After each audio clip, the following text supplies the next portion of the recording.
Hello everyone, and welcome to the October 2018 screencast.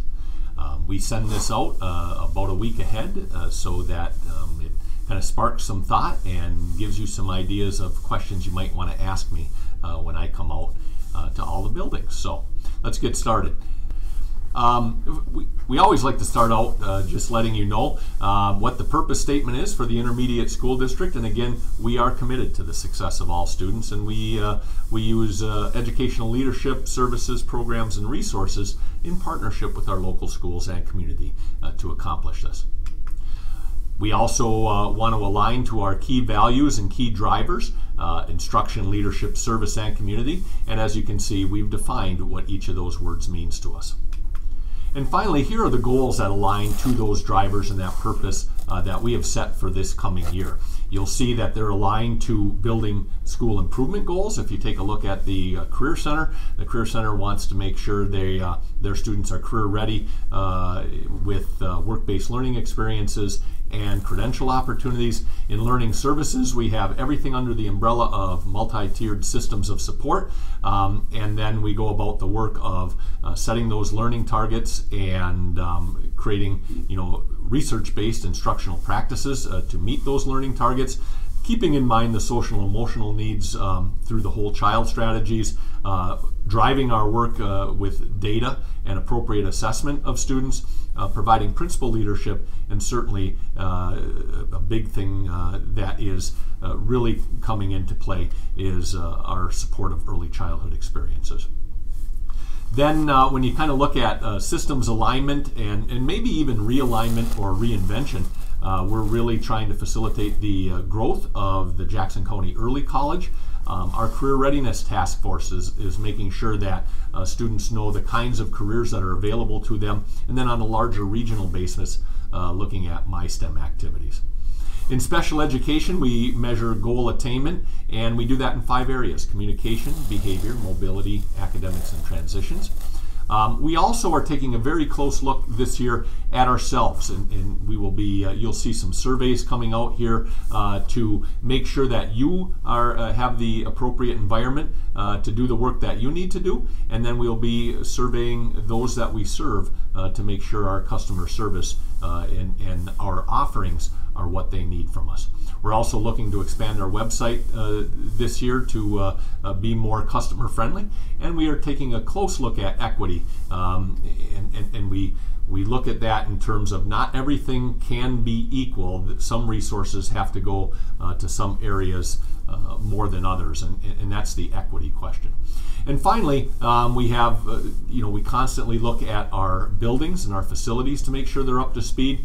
We look at the kinds of benefits that we can give employees beyond just health care, but we're talking about things like the financial planning, the EAP, life coaching, our wellness programs, things of that nature.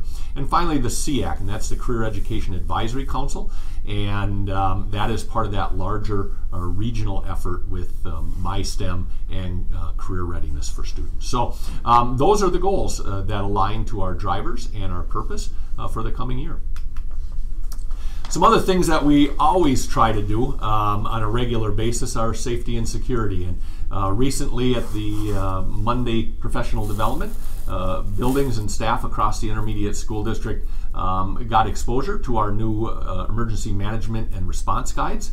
And now building teams will make sure all of their policy and procedure aligns to those new guides. We also are waiting to hear if we received the Michigan State Police grant, and we've got 4 areas that we're focused in on with the Michigan State Police grant. The entrance at the Career Center and at the courtyard to the Career Center, shatterproof film on windows in our school buildings, and video surveillance at Torrent and Young. So we're waiting to see if we get that grant, but those are some capital projects we'll be moving on one way or the other. And then also coming up later this year, we'll have active shooter training in our school buildings, Young, Torrent, and the Jackson County Career Center. couple other things that are kind of exciting that we have going on right now. The Marshall Plan is out there. Many of you have probably heard about it. It is the state's dedication to providing more resource for career and technical education and career readiness.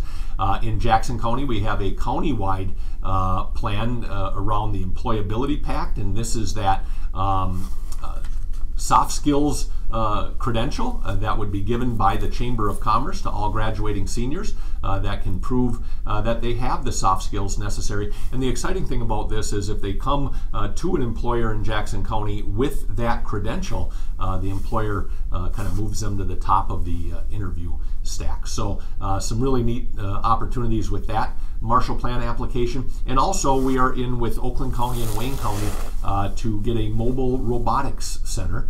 And this is with Focus Hope out of Detroit, and we would be the fiscal agent on that and be able to provide a mobile robotics center in Jackson County. So we have moved on to phase 2 of these Marshall Plan applications, and we anxiously await to see if we're able to get some funds to support those efforts.